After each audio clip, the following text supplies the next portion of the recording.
Hello food lovers, welcome to our channel. నేను మీ రాణి ఎర్రనశెట్టి. Friends, ఈరోజు tea time snacks recipe చూద్దాం. చాలా సింపుల్ ప్రాసెస్తో టేస్టీ రెసిపీ అండి. చాలా క్రిస్పీగా కమ్మగా అనిపిస్తే పిల్లలే కాదు పెద్దవాళ్ళు కూడా ఎంజాయ్ చేస్తూ తినే రెసిపీ అండి. ఆ ప్రాసెస్ అంతా చూడండి. తక్కువ ఇంగ్రీడియంట్స్తోనే టేస్టీ రెసిపీస్ని చేసి చూపించబోతున్నాను. వీడియోని ఫస్ట్ నుంచి లాస్ట్ వరకు చూడండి, మధ్య మధ్యలో స్కిప్ చేయకుండా చూడండి. అలాగే ఛానల్ని ఫస్ట్ టైం వాచ్ చేసిన వారు సబ్స్క్రైబ్ చేసుకోండి. పక్కనే ఉన్న బెల్ బటన్ కూడా క్లిక్ చేసినప్పుడే నేను పెట్టబోయే రెసిపీస్ అన్నీ మీ ఫోన్కి నోటిఫికేషన్కి వస్తాయి. ఓపెన్ చేసి చూడండి. అలాగే వాటిల్లో రెసిపీస్ కానీ ప్రాసెస్ కానీ మీకు నచ్చినట్లయితే మీరు కూడా కుక్ చేసి ఫ్యామిలీకి సర్వ్ చేయండి. అలాగే వీడియో నచ్చినట్లయితే లైక్ చేయటం మాత్రం మర్చిపోకండి. చాలా క్రిస్పీ రెసిపీ అండి. ఇంకా ప్రాసెస్ స్టార్ట్ చేద్దాం. ఒక పావు కేజీ బంగాళదుంపలు తీసుకుని వాటిని ఇలా మధ్యలోకి కట్ చేసుకోండి. ఒక్కొక్క దుంపని 4 ముక్కలుగా కట్ చేసుకోండి నిలువుగా. వాటిని గిన్నెలో వేసుకుని కొంచెంగా సాల్ట్ వేసుకుని చిటికెడు పసుపు వేసుకోండి. ఈ గిన్నెకు మూత పెట్టుకుని కుక్కర్లో పెట్టి 3 విజిల్స్ వచ్చేంత వరకు ఉడికిద్దాం. ఉడికిన తర్వాత చల్లారిన తర్వాత తీసి చూపిస్తున్నాను. దుంపలకి పైనున్న పీలంతా తీసుకోండి. ఈ విధముగా వలుచుకుని పెట్టుకోండి. ఫ్రెండ్స్, 2 బంగాళదుంపలతో కూడా చేసుకోవచ్చండి. 1 కప్పు పిండికి 2 బంగాళదుంపలు అయితే కరెక్ట్గా సరిపోతాయి. ఇలా పైనున్న పీలంతా కూడా ఓపెన్ చేసుకుని గిన్నెలో పెట్టుకోండి. ఈ గిన్నె పక్కన పెట్టుకుందాం. ఇప్పుడు ఒక మిక్సింగ్ బౌల్ తీసుకుని దానిలోకి 1 కప్పు నిండా మైదా పిండి తీసుకోండి. పిండి క్వాంటిటీ అనేది మీ ఇష్టం. పిండిని అలా గిన్నెలో వేసుకున్నాం కదా. ఇప్పుడు పీల్ తీసుకున్న బంగాళదుంప అండి, ఉడికించిన బంగాళదుంపని గ్రేటర్తో తురుముకోండి. తురుమంతా కూడా పిండిలోకి వేసుకోండి. ఈ విధముగా మొత్తాన్ని కూడా దుంపలన్నీ కూడా ఈ విధముగా తురుము పెట్టుకోండి. ఉడికించినప్పుడు బాగా ఉడికితే ఇలా గ్రేటర్తో తురిమినప్పుడు తురుము అనేది ఈజీగా వచ్చేస్తుందండి. ఈ విధంగా సాఫ్ట్గా వచ్చేస్తుంది. దుంపల్లో పలుకులు అనేవి ఏమీ లేకుండా ఇలా సాఫ్ట్గా వచ్చేలా తురుముకోండి. తురుమంతా కూడా పిండిలో కలిసిపోవాలి.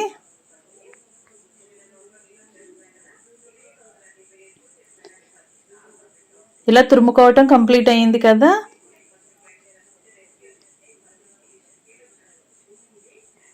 ఇప్పుడు టేస్ట్కి సరిపడా సాల్ట్ వేసుకోండి. బంగాళదుంపలు ఉడికించినప్పుడు సాల్ట్ వేసాం, అందుకే చూసి వేసుకోండి, కొంచెం తగ్గించి వేసుకోండి.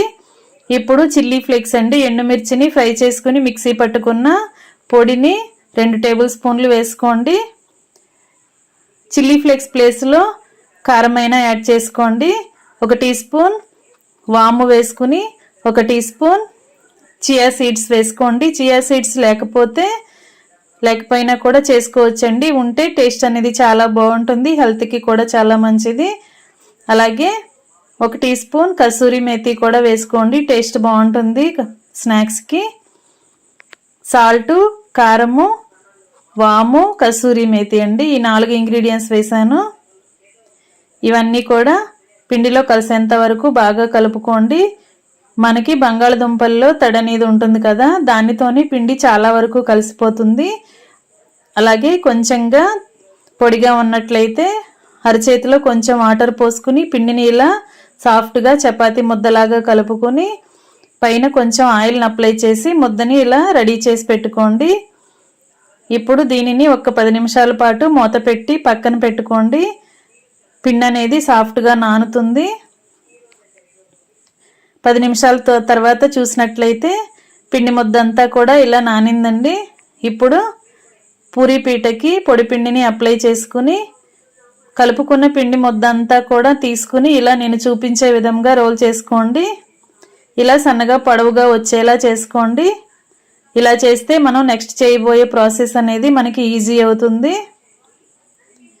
ఇప్పుడు నేను చూపించిన విధంగా అన్నీ కూడా ఒకే సైజులో వచ్చేలా చిన్న చిన్న పీసెస్గా కట్ చేసుకోండి.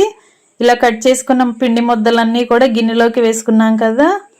ఇప్పుడు ఒక్కొక్క పిండి ముద్దని తీసుకుని ఇలా బాల్ లాగా చేసుకోండి. ఇలా పిండి ఉండలాగా చేసుకోండి. ఇదే విధంగా మిగిలినవన్నీ కూడా చేసుకోండి. ఇలా మనం కట్ చేసి తీసుకున్నట్లయితే అన్నీ కూడా ఒకే సైజులోకి వస్తాయండి. మీరు కూడా ఇలా చేసుకోండి. ఇప్పుడు దానిలో నుంచి కొన్ని పిండి ముద్దల్ని తీసుకుని నెక్స్ట్ ప్రాసెస్ జాగ్రత్తగా చూడండి. పీటకి పొడిపిండి అప్లై చేశాం కదా, ఇప్పుడు ఒక్కొక్క పిండి ముద్దని తీసుకుని ఇలా చిన్న చపాతీలాగా ఒత్తుకోండి. చేత్తోనే ఇలా 2 వేళ్లతో ప్రెస్ చేస్తూ ఒత్తుకుంటే ఆ పిండి ఉండ సైజును బట్టి చపాతీ అనేది వస్తుంది. దానిపైన కొంచెం ఆయిల్ని అప్లై చేయండి. అలాగే కొంచెంగా పొడిపిండి అప్లై చేయండి. ఇదే విధంగా వేరొక చపాతీని, చిన్ని చపాతీని కూడా తీసుకుని దానిపైన ఇలా అంటించండి. ఇదే ప్రాసెస్తో 4 పిండి ముద్దల్ని ఇలా చేసుకోండి. ఎక్కువగా చేయొద్దండి, 4 అయితే సరిపోతాయి. ఈ 4 కూడా కలిపి ఒకే చపాతీలాగా మరలా ఒత్తుకోండి. ఇప్పుడు ఇలా రౌండ్గా ఉన్న గ్లాస్ కానీ బౌల్ కానీ తీసుకుని నేను చూపించే విధంగా చపాతీని చిన్ని చిన్ని పూరీలాగా ఒత్తుకోండి, కట్ చేసుకోండి. ఈ విధంగా కట్ చేసుకుని ఎక్సెస్ ఉన్న పిండి అంతా కూడా పక్కన మిగిలిన పిండి అంతా కూడా తీసుకుని దానిని ఒక పిండి ముద్దలాగా బాల్ లాగా చేసుకుని పక్కన పెట్టుకోండి. దీనిని తర్వాత వాడదాం. ఇప్పుడు మనం చేసుకున్న చిన్న చిన్న పూరీలకి కూడా కొంచెంగా ఆయిల్ని అప్లై చేయండి. ఇలా పైన బ్రష్తో కానీ స్పూన్తో కానీ ప్రతి పూరీకి ఆయిల్ని అప్లై చేసి ఇలా నేను చూపించే విధంగా మధ్యలోకి ఫోల్డ్ చేయండి.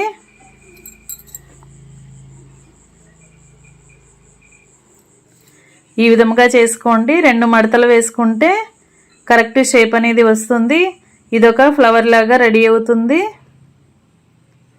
ఇలా మనం 2 అంచుల్ని కూడా మధ్యలోకి ఫోల్డ్ చేసి అంటించినట్లయితే మనం డీప్ ఫ్రై చేసినప్పుడు పొరలు పొరలుగా క్రిస్పీగా వస్తాయండి. ఇదే విధంగా మిగిలినవన్నీ కూడా రెడీ చేసుకోండి. ఒకసారి చూస్తే అర్థమవుతుందండి, ఈజీనే ప్రాసెస్ అంతా కూడా.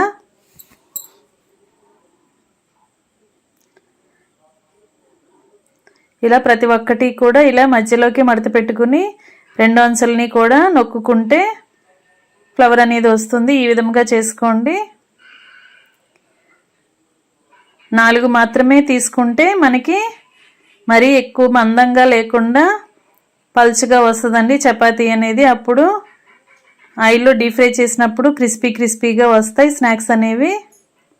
మరి ఎక్కువగా వేయొద్దు, 4 బాల్స్ మాత్రమే తీసుకోండి. ఈ 4 పిండి ముద్దల్ని మాత్రమే ఇలా 2 వేళ్లతో ఒత్తుకోండి. ఇప్పుడు ఒక్కొక్క దానికి ఆయిల్ని అప్లై చేస్తూ ప్రతి ఒక్క దానికి కూడా ఇలా ఆయిల్ని అప్లై చేసి ప్రతి దానికి కూడా ఆయిల్ మీద ఇలా పొడిపిండిని చల్లుకోండి. ఈ విధముగా చల్లుకున్నాం కదా, ఇప్పుడు ఒకదానిపైన ఒకటి అంటించండి. 4 చిన్న పూరీలు కూడా కలిపి ఒక పూరీలాగా వస్తుంది. ఇలా ఒత్తుకోండి. ఇప్పుడు సేమ్ ప్రాసెస్ అండి. ఏదైనా బౌల్ కానీ గ్లాస్ కానీ తీసుకుని ఇలా చిన్న చిన్న పూరీలాగా కట్ చేసుకోవటం, మరలా వాటిపైన ఆయిల్ని అప్లై చేయటం, మరలా సేమ్ ప్రాసెస్తో మధ్యలోకి మడత పెట్టుకోవటం. ఫ్రెండ్స్, ఛానల్ని ఫస్ట్ టైం వాచ్ చేసిన వారైతే సబ్స్క్రైబ్ చేసుకుని పక్కనే ఉన్న బెల్ బటన్ని క్లిక్ చేయండి. నేను పెట్టబోయే రెసిపీస్ అన్నీ మీ ఫోన్కి నోటిఫికేషన్కి వస్తాయి కదా, ఓపెన్ చేసి చూడండి. రెసిపీస్ కానీ ప్రాసెస్ కానీ నచ్చితే మీరు కూడా కుక్ చేసి ఫ్యామిలీకి సర్వ్ చేయండి. హాలిడేస్లో పిల్లలకి డైలీ ఏదో ఒక స్నాక్స్ చేసి పెడుతూనే ఉండాలి కదా. బయట తెచ్చి పెట్టే కన్నా, బజార్ నుంచి తెచ్చుకునే కన్నా ఇంట్లోనే ఇలా 1 కప్పు మైదా పిండితో టేస్టీగా హెల్తీగా అప్పటికప్పుడే చేసి పెట్టొచ్చండి. చిన్నపిల్లలు చాలా చాలా ఇష్టంగా సరదాగా తినే రెసిపీ. మీరు కూడా ఖచ్చితంగా ట్రై చేయండి. ఇదే విధంగా మొత్తం అన్నీ కూడా చేసుకున్నాం కదా. ఇప్పుడు స్టవ్ ఆన్ చేసి కళాయి పెట్టుకుని డీప్ ఫ్రైకి సరిపడా ఆయిల్ పోసుకోండి. ఆయిల్ కూడా ఎక్కువగా పట్టదండి, కొంచెం ఆయిల్తో కూడా డీప్ ఫ్రై చేసేసుకోవచ్చు. ఆయిల్ కాగిన తర్వాత మీడియం ఫ్లేమ్లో పెట్టుకుని ఇలా మనం చేసి పెట్టుకున్న ఫ్లవర్స్ని ఆయిల్లో వేసుకోండి. ఈ విధంగా ఆయిల్కి పట్టినన్ని వేసుకోండి. ఇప్పుడు మనం వేసిన వెంటనే కూడా బాగా పొంగుతూ పొరలు పొరలుగా వస్తున్నాయి.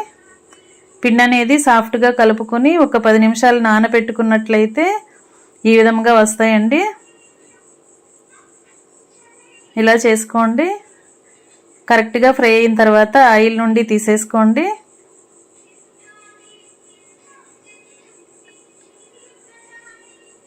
చాలా టేస్టీ రెసిపీ అండి. హాట్ ఎక్కువగా ఇష్టపడేవారు ఖచ్చితంగా ఇవి ట్రై చేసి చూడండి. చాలా చాలా నచ్చుతాయి. పిల్లలకే కాదు పెద్దవారు కూడా టీ టైంలో చక్కగా తినొచ్చండి. అన్నీ కూడా ఆయిల్ నుంచి తీసాం కదా, మరలా మిగిలినవి కూడా వేసుకుని ఇదే విధంగా ఫ్రై చేసుకుని అన్ని వైపులా కరెక్ట్గా ఫ్రై అయిన తర్వాత ఆయిల్ నుండి తీసేసుకోవటమే. ఇంకా రెడీ అయిపోయండి పొటాటో స్నాక్స్. చాలా టేస్టీగా క్రిస్పీగా ఉంటాయి. ఇంకా రెడీ అయిపోయిన తర్వాత సర్వింగ్ ప్లేట్లోకి తీసుకుని ఫ్యామిలీకి సర్వ్ చేసుకోవటమే. మీకు కూడా వీడియో నచ్చినట్లయితే లైక్ చేయండి. మీరు కూడా కుక్ చేసి పిల్లలకి సర్వ్ చేయండి. ఛానల్ని ఫస్ట్ టైం వాచ్ చేసిన వారు సబ్స్క్రైబ్ చేసుకోండి. పక్కనే ఉన్న బెల్ బటన్ని క్లిక్ చేయండి. మరొక రెసిపీతో మళ్ళీ కలుద్దాం. Thanks for watching. నేను మీ రాణి ఎర్రంశెట్టి.